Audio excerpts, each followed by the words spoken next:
Medios de comunicación del mundo tiene análisis sobre lo que pasaría en el nuevo gobierno del presidente Milei en Argentina, porque ayer hubo una gran fiesta democrática en Argentina, incluso rompió una tradición de 40 años de dar el discurso en el Parlamento y prefirió hacerlo ante el público, desafiando un poco la tradición del gobierno y el protocolo argentino, además proponiendo reformas distintas totalmente a lo que habían hecho los gobiernos anteriores. Por eso invitamos a Dylan Pereira, quien siempre conversamos con él los temas internacionales, y la primera percepción desde Venezuela. ¿Qué opinas de ese gobierno? Bueno, embajador, buenas tardes. Primero que nada, la primera gran lección que da Argentina es de una transición democrática justa, equilibrada, pacífica, donde Cristina Fernández de Kirchner y Alberto Fernández entregan el poder al nuevo presidente de Argentina, Javier Milei, y su vicepresidenta. Esto es una gran lección para el continente porque habían temores durante la campaña electoral de un cierto desconocimiento o desconfianza a la autoridad electoral, pero los argentinos han hablado y su voz ha sido escuchada por las instituciones. Esto es una gran lección para el continente. Y por otro lado, tenemos que de una forma u otra desentramar lo que significa el shock económico al que está exponiendo Milei Argentina. Él propone, por un lado, la dolarización de la economía, pero las primeras reflexiones pues, nos hacen ver muy complejo que esto pueda ser viable en los primeros 6 meses o incluso el primer año de gobierno, y más bien podríamos estar ante una posible devaluación. Se espera una devaluación entre el 75 y el 100% del peso argentino en los próximos 3 meses del próximo año, para de una forma u otra equiparar las cuentas del Estado, porque el gran objetivo de Milei es frenar la inflación por un lado, pero a un costo naturalmente de reducción de gasto fiscal, de un shock económico, intentando eliminar este déficit fiscal que se estaba monetizando con la impresión sin control por parte del Banco Central de la Moneda. Y en otro punto, acudir a los multilaterales. De hecho, tenemos que recordar que una de las primeras giras que hace Milei, apenas se conocen los resultados electorales, es visitar Washington, D.C. y reunirse con el Banco Mundial, con el Fondo Monetario Internacional e incluso con la FED. Ahora, la presencia de autoridades extranjeras es interesante porque estuvieron presentes desde el rey de España hasta gobiernos de izquierda como el de Boric de Chile, pero también el de Hungría, que está muy cuestionado en la Unión Europea, e incluso el líder del partido de derecha de España. Es decir, hay como una esperanza distinta a lo tradicional en América Latina, con unos gobiernos que en algunas partes, como decía al comienzo, eran de izquierda y van a la derecha, o en el caso de Argentina, de la izquierda a la derecha. Ese cambio, ¿cómo lo ves en América Latina y en el caso argentino? Sí, el caso argentino pues está embanderando de una forma u otra la posibilidad de estos gobiernos libertarios que tengan capacidad de cuajarse en un contexto latinoamericano. Ya las facciones más de derecha están teniendo un gran auge en Europa. Vemos una resurrección importante de los partidos de ultraderecha, como el caso de Vox en España, que tiene una fracción parlamentaria bastante significativa. El caso del Frente Nacional, de Marine Le Pen en Francia, Víctor Orbán en Hungría, que son gobiernos conservadores de una talla libertaria. En el caso argentino, pues va a ser un gran experimento. Es un economista suscrito abiertamente a la escuela austríaca de la economía, con notables autores como el caso de Hayek, y propone pues una reforma estructural de las finanzas argentinas e incluso del modelo del Estado.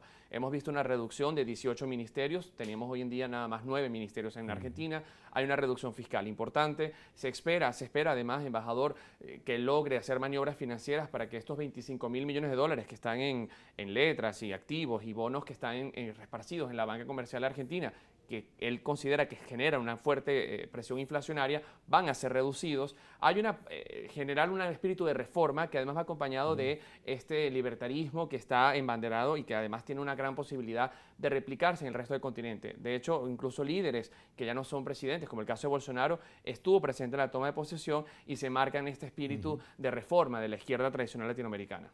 Hoy el periódico La Nación de Buenos Aires citaba a Clinton, cuando una vez decía que cuando se está en la oposición se escribe en poesía, pero cuando se está en el gobierno se hace en prosa, significando ahora que Milei, de lo que predijo y lo que propuso, ahora tiene que cumplirlo, y que es difícil porque la situación, como él dijo, encontró un país, como dijo Luis Herrera una vez aquí, hipotecado, con una deuda inmensa y sin posibilidad inmediata de reconstrucción. Sí, eso es algo muy importante, embajador, porque tenemos que ser muy responsables cuando estamos en la política de decir las cosas como son y lo que realmente se puede hacer. El plan de reformas de Milei es muy ambicioso, hasta cierto punto irresponsable por lo inviable que puede llegar a ser.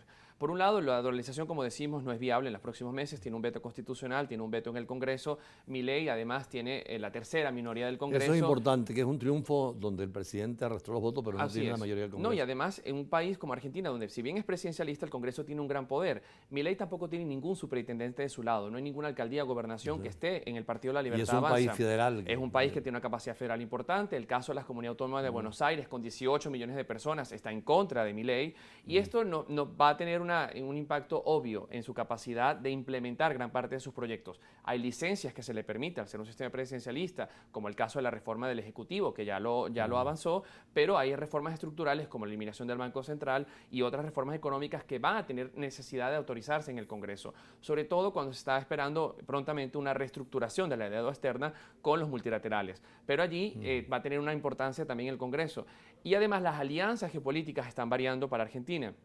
Milei ha dado la espalda y la que va a ser su canciller ha dado la espalda al ingreso de Argentina a las BRICS, que había sido aprobado en la última reunión que se celebraba con el visto bueno de China, de Rusia, de Brasil, y está más bien apuntando ahorita a unirse a la OCDE, la Organización de Cooperación y Desarrollo Económico, que tiene sede en París y que además pues aglutina a todo Estados Unidos, la Unión Europea y algunos países latinoamericanos, como el caso de México. Por cierto, estaba viendo la prensa argentina y aunque estuvo un poquito de bajo perfil, el tema de las Malvinas sigue siendo una permanente inquietud de los argentinos, esos 13.000 kilómetros de las Islas Malvinas. Incluso algunos han comparado la reclamación que hacemos nosotros en el Esequiba, la Guayana del Esequiba, con las Islas Malvinas como un recuerdo de que también las ocuparon ilegalmente en 1833 los ingleses. Y en nosotros, en 1814, están aquí los británicos. Así es. Uno de los grandes letargos de todo lo que significó el proceso de descolonización y sobre todo la interferencia británica en América, pues es el caso de las Malvinas, como es el caso del Esequibo. Argentina, desde la administración de Menem, ha tenido las Malvinas como un tema de Estado, no de gobierno. Sin importar la administración que llegue al poder, está presente en la agenda de la política exterior y de política interna. Y es una reclamación que los argentinos elevan permanentemente su voz en Naciones Unidas y en todos los foros internacionales que utilizan. Milei no ha dado protagonismo al tema de las Malvinas porque lo apremiante en el caso argentino es la situación económica. Tenemos que recordar a la audiencia que Milei, como lo decía él, hereda una situación realmente desastrosa, 140% de inflación interanual, un índice de pobreza que está llegando al 50% de la población, una vulnerabilidad socioeconómica que alcanza al 70% de los argentinos, y entonces hay un tema social económico que es prioritario, pero sin lugar a dudas es un tema de Estado que debe permanecer, aunque sea un cambio de administración política. En el siguiente corte vamos a conversar un poco más sobre el tema de Guyana, por la posible reunión de los presidentes de Guyana y de Venezuela, donde ha intervenido precisamente mucho el presidente Lula y todos los gobiernos latinoamericanos. Mientras tanto, vamos a un corte a cumplir compromisos comerciales y regresamos con el analista internacional Dylan Pereira.